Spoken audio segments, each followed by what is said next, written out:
Dando continuidad a la unidad temática número 9 de cerramientos horizontales del espacio, vamos a ver ahora el tema pisos.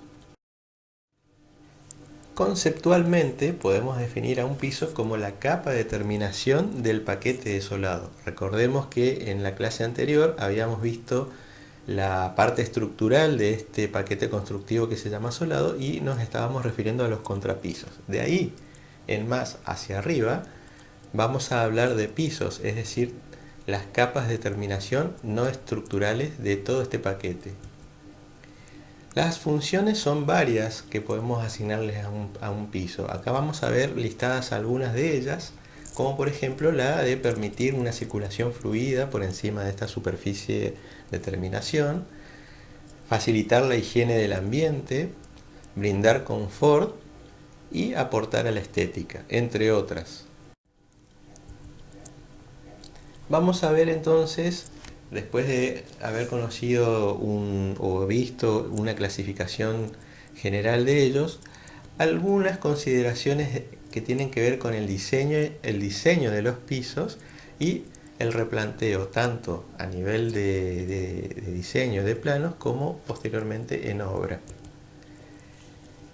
Acá tenemos una imagen bastante genérica de forma irregular para ver algunas situaciones con las que se van a poder encontrar a la hora de diseñar un piso y posteriormente a la hora de construirlos.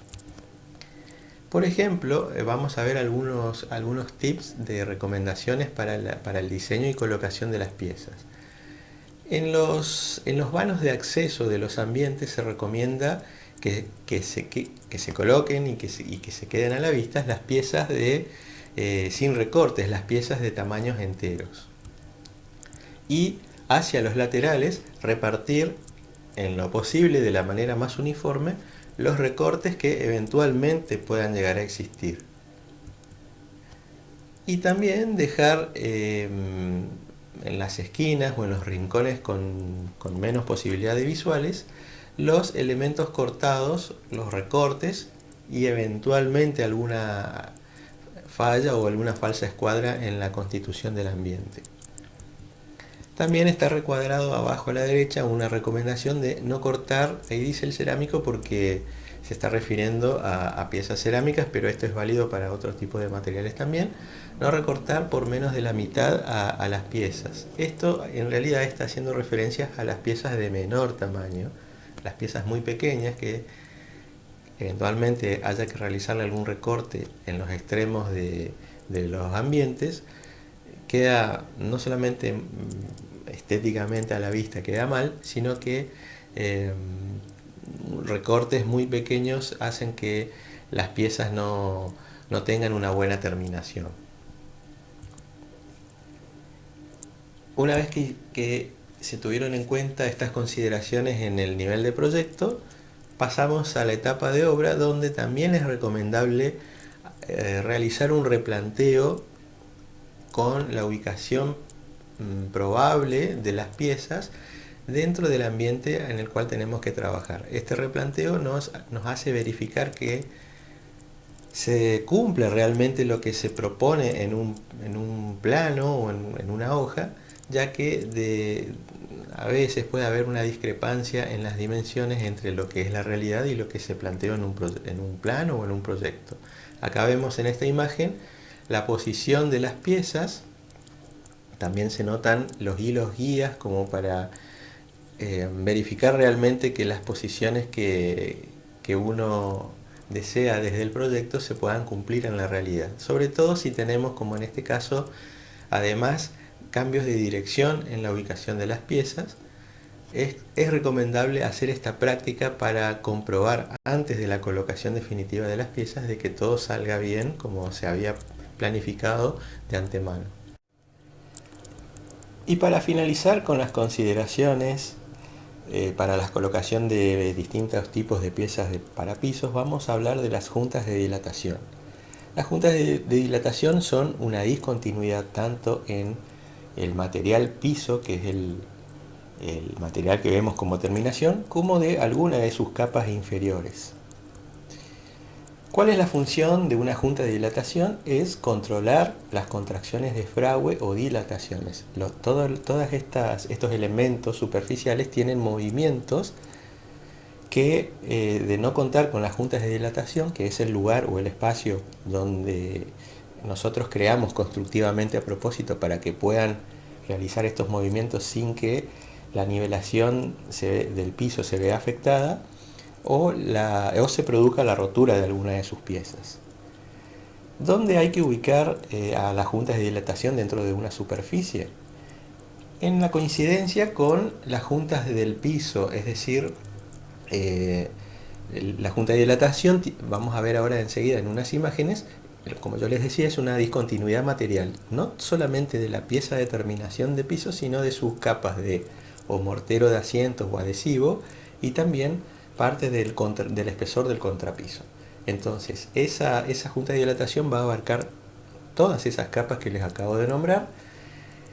También se las debe ubicar en el perímetro del ambiente, es decir, en la unión entre el plano horizontal de piso y algún plano vertical de mamposterías o paredes, y en los encuentros con columnas si es que el ambiente las tiene dentro de su superficie. La profundidad promedio que deben tener estas juntas de dilatación es de 2 veces el ancho, por ejemplo, entre 5 a 10 milímetros. Y esta cavidad se debe rellenar, no se la debe dejar vacía, porque con el tiempo se va llenando con elementos extraños que no hacen al buen funcionamiento de la función de la junta de dilatación. Ese relleno se debe realizar con un material elástico. ¿Cuál es una medida de superficie indicada para su ubicación y su construcción? Por ejemplo, para paños que están al exterior, se recomienda de que tengan un distanciamiento máximo de 4 metros entre junta y junta, o una superficie aproximada de 12 metros cuadrados.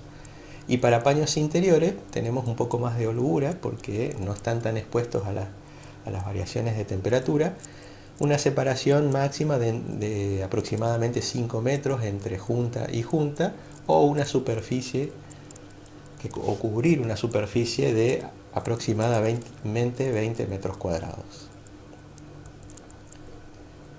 En este dibujo vemos la ubicación de una junta de dilatación, donde abarca tanto al espesor, en este caso estamos viendo un gráfico para baldosas cerámicas, el espesor de la baldosa, la carpeta de nivelación que debe ir por debajo de la misma, más su adhesivo, y parte del contrapiso. Pasamos al material madera.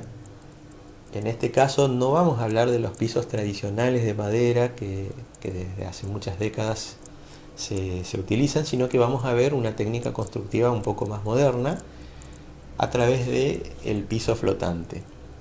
Los pisos flotantes de madera vienen en piezas rectangulares. En esta primera imagen es una imagen un poco de resumen. Lo que está mostrando es que primero el tamaño y las proporciones de la pieza, y que entre pieza y pieza hay un encastre, pero también vamos a ver los pasos previos antes no es que la colocación de estas piezas se hace directamente encastrando y colocando sobre una superficie. Hay que tener algunos cuidados para la colocación. Este piso es de madera y se llama flotante porque su aplicación, que se aplica sobre una superficie correctamente nivelada, puede ser una carpeta de nivelación, o inclusive un piso existente, pero con el cuidado de que tenga la nivelación correcta. No debe haber mucho o nulo o poco desnivel en esa superficie, sino este piso va a copiar los desniveles si ya son muy acentuados. Ahora, les decía que se llama piso flotante porque no va adherido al sustrato inferior, no va ni atornillado, ni clavado, ni pegado con adhesivo. Se debe interponer entre el sustrato soporte y la pieza de piso flotante una membrana elástica. Y después la pieza cada una de las piezas que se van encastrando van simplemente apoyadas sobre esta membrana que tiene varias funciones, dependiendo de si estamos hablando de una planta baja sobre terreno natural, sobre un contrapiso y carpeta sobre terreno natural o sobre un entrepiso en altura. Esa membrana puede llegar a tener distintas funciones. Acá vemos un esquema más de cerca donde tenemos en forma esquemática el piso flotante, esa espuma o membrana elástica, es una espuma de polietileno, y en la unión con un paramento vertical, con el encuentro de alguna pared, vemos que la pieza de piso no debe llegar a tope con el plomo del paramento, sino que hay que dejar un espacio generalmente de 1 centímetro para la junta de dilatación, que es un tema que habíamos visto en las consideraciones previas de cualquier tipo de piso. Hay que dejar un espacio para la dilatación. Ese espacio queda disimulado con la colocación de un zócalo, cualquiera sea el material y la forma que ustedes elijan de zócalo, va a quedar disimulado esa junta de dilatación. ¿Qué debe ocurrir debajo de la pieza del piso flotante de madera? Debe haber una superficie nivelada, perfecta, y si no está nivelada, existe un material base que digamos recompone la nivelación que no existe eventualmente en el ambiente, y también posteriormente al azufragüe, porque esto es una especie de mortero especial, la base niveladora. Ya lo vamos a ver más adelante en otro tipo de piso, un poco más detalladamente. Por encima de la carpeta o la base niveladora se debe poner la membrana para pisos flotantes, y esa membrana tiene una función de principalmente ser un amortiguante acústico, pero también puede funcionar como aislante hidráulico si es que estamos en una planta baja, como les decía, en contacto con las humedades de suelo. Vamos a ver 3 imágenes sucesivas donde estamos viendo justamente la colocación de esta membrana. Generalmente la industria nos las provee en rollos y el material es de espuma de polietileno. Esa membrana tiene una cara con un film, cuya función, la del film, es la de oficiar, dependiendo de la ubicación, estamos hablando de los niveles en altura, desde planta baja hacia arriba, puede oficiar de barrera hidráulica o de barrera de vapor en función del caso que tengamos. Y la espuma de polietileno hace de amortiguante del piso de madera entre la interfase entre la carpeta de nivelación y el piso propiamente dicho. Posteriormente, una vez que se termina de colocar esta membrana, se empieza a colocar sucesivamente una a otra las piezas del piso flotante de madera. En los extremos se ven como unos tacos pueden ser de madera, generalmente es del mismo material del piso. Eso es para obtener la separación mínima entre el borde de las piezas y el paramento de las paredes.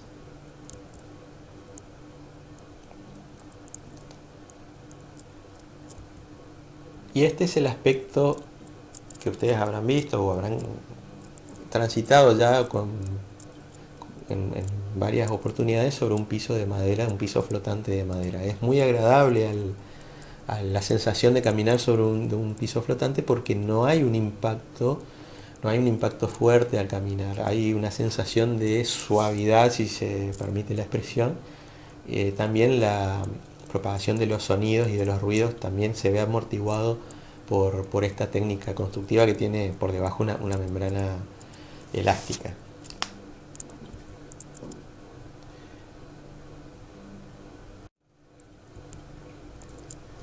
Y para ir terminando, vamos a entrar a otro tipo de pisos que se llaman pisotécnicos. Este piso es un piso es un sistema, en realidad no es solamente una pieza con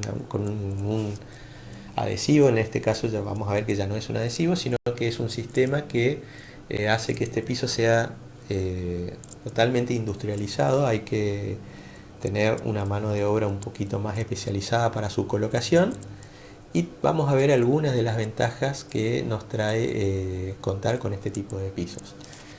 Como aclaración voy a decir de que su utilización ya no es requerida para la función residencial, sino que más que nada para el uso de espacios de trabajo, grandes superficies de trabajo que nos requiere las oficinas, por ejemplo. Este es el aspecto que tiene el piso flotante. Son piezas cuadrangulares que están apoyadas sobre una estructura que va formando esa grilla repetitiva de cuadrados, y esa estructura está a su vez o cuenta con unos parantes en los vértices de la forma de la pieza, unos parantes que son el apoyo real de la pieza de piso con el sustrato. En ese espacio intermedio que hay entre la superficie de piso final y el sustrato,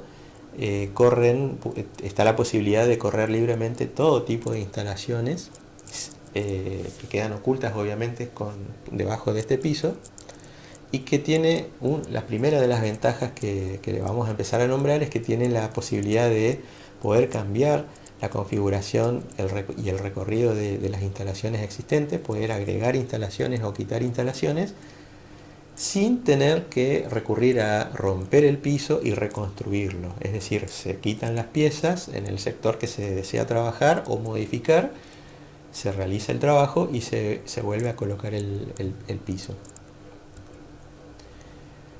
Acá vemos, digamos, varias cosas. Primero, la superficie importante de trabajo en donde se pueden aplicar estos pisos.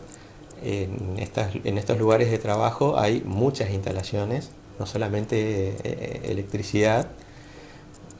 Imagínense que en este caso, si fuese un edificio administrativo donde hay muchos puestos de trabajo, cada puesto de trabajo, por ejemplo, nos requiere y nos insume energía estabilizada, datos, redes, inclusive si estamos hablando de otro tipo de edificios, otro tipo de telefonía o otro tipo de instalaciones como eventualmente gas, agua o algún tipo de fluido. Y todo eso puede correr por debajo, en ese espacio donde está la persona mostrando en escala humana.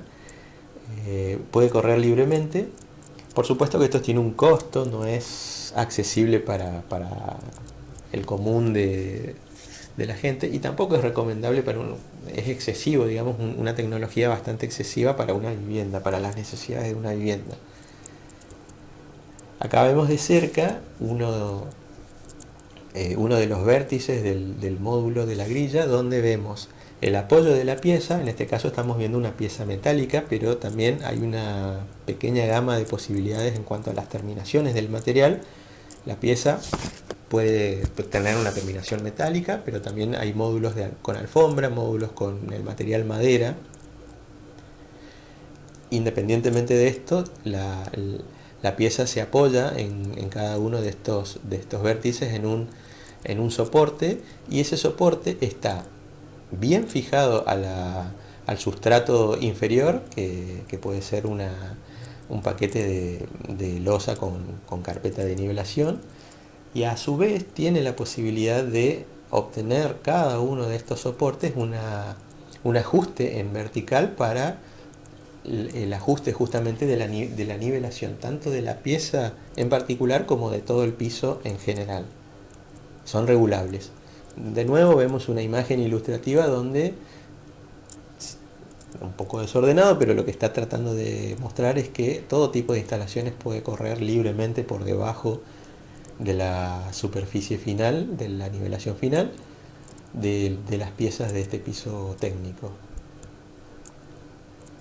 De nuevo lo mismo, un poco de lo mismo de lo que veníamos hablando. Y tengan en cuenta que estamos hablando de grandes superficies, en este caso puede ser una oficina administrativa. otra fotografía desde otro ángulo donde vemos todo lo que les había dicho, los, el sistema en construcción, los parantes, la grilla avanzando, las piezas de piso en colocación, el tamaño del ambiente en superficie y el sustrato. Fíjense que el sustrato está bastante nivelado, eso también es un poco una condición de entrada. Este tipo de pisos, si bien tiene la posibilidad de cada uno de los parantes regular la altura y la nivelación, precisa que de entrada le otorguemos un sustrato de soporte bastante bien nivelado. Y este es el aspecto ya con la colocación avanzada de cómo queda el piso técnico prácticamente terminado. Les recuerdo, una de las ventajas es que por debajo se puede realizar cualquier tipo de cambio o agregados o sustracción de todo tipo de instalaciones sin la necesidad de romper el piso y volver a construirlo. Pasamos a ver otro tipo de pisos, los pisos de microcemento. Vamos a ver algunas de las características. Vemos a la derecha una imagen ilustrativa de este tipo de piso con la presentación comercial en bolsas. Esto, ¿qué hay adentro de la bolsa? Dentro del envase hay un mortero cementicio que está premezclado, fabricado en una industria y que una vez que está colocado y fraguado tiene una buena resistencia al desgaste. Como les decía, esto es una premezcla. Su colocación tiene un espesor aproximadamente de 2 milímetros. Esto sí requiere de que el sustrato soporte sea una carpeta nivelada, bastante bien nivelada, o una superficie preexistente con otro piso, pero que también debe estar muy bien nivelada, porque si no, como tiene poco espesor, este tipo de piso va a copiar los desniveles o las deformaciones que tenga el sustrato inferior. Como les decía, se puede aplicar sobre una carpeta de nivelación o sobre un piso existente con la condición de que medianamente esté muy bien nivelado. ¿Cómo es el proceso de colocación de estos pisos de microcemento? Primeramente, como en muchos de los casos que ya hemos visto, hay que realizar un trabajo previo que es la limpieza del soporte. No tiene que haber ningún elemento extraño que impida la buena adherencia del mortero de microcemento sobre su superficie soporte. Una vez que está limpio el local, se realiza una imprimación. Es una película muy fina de imprimación. Esto también se realiza en las superficies verticales para algunos tipos de pintura. Y luego se prepara, se abre la bolsa, el material. Recuerden que es un material premezclado, se le agrega la cantidad de agua indicada y se realiza una colocación a mano con la herramienta que vemos en la imagen. Se hace una capa base de 1 milímetro, ahí está la proporción 2 en 1. Esto se realiza de esta manera teniendo en cuenta que si la superficie de nivelación está bastante bien, la aplicación es de la manera que estamos viendo, la aplicación directa que estamos viendo en la imagen, y se puede fácilmente obtener ese espesor que está indicando el texto de la izquierda. Posteriormente se hace una segunda pasada que eventualmente puede llegar a tener color, otra vez con una capa de 1 milímetro. Se prepara también de la misma manera, se abre el envase y se le agrega la cantidad de agua en esa proporción, y una vez terminada la aplicación en toda la superficie se realiza un lijado, como una especie de trabajo de pulido. Y finalmente se le pasa una capa de sellador acrílico, que es lo que le da el aspecto de brillantez que estamos viendo en esta imagen. Y para terminar la presentación vamos a ver el último tipo de pisos. En este caso vamos a hablar de los pisos vinílicos, Estos pisos, ¿cuáles son sus características más generales y más sobresalientes? Son pisos de PVC, las piezas están fabricadas en distintas capas, es decir, no es un material homogéneo. Su instalación es sencilla, fácil, ya las vamos a ver enseguida en las imágenes. Y también, una vez colocado y en uso el ambiente con este tipo de pisos, la limpieza del mismo es también bastante sencilla. Vienen en terminaciones símil madera, símil piedra o símil cemento, entre otras. También estos tipos de pisos son aptos para ser utilizados en locales húmedos, cocinas, baños, en una vivienda me refiero, o en otro tipo de locales húmedos, ya saliendo de la arquitectura residencial. Vienen comercialmente en piezas tipo listón, que son los que vimos en el tema anterior de pisos flotantes de madera, o también vienen en rollos. Y como les adelantaba recién, su uso no está solamente limitado al uso residencial, sino pueden utilizarse en el ámbito comercial, de salud y educación. En la imagen de la derecha vemos una imagen de una de las piezas de tipo de piso vinílico y con la conformación de las capas de abajo hacia arriba o de arriba hacia abajo está en la descripción. Este es uno de los aspectos que podríamos llegar a obtener mediante el uso de un piso vinílico, en este caso con una terminación símil madera, pero en el muestrario inferior vemos otros tipos de imitación de material en las terminaciones de las piezas.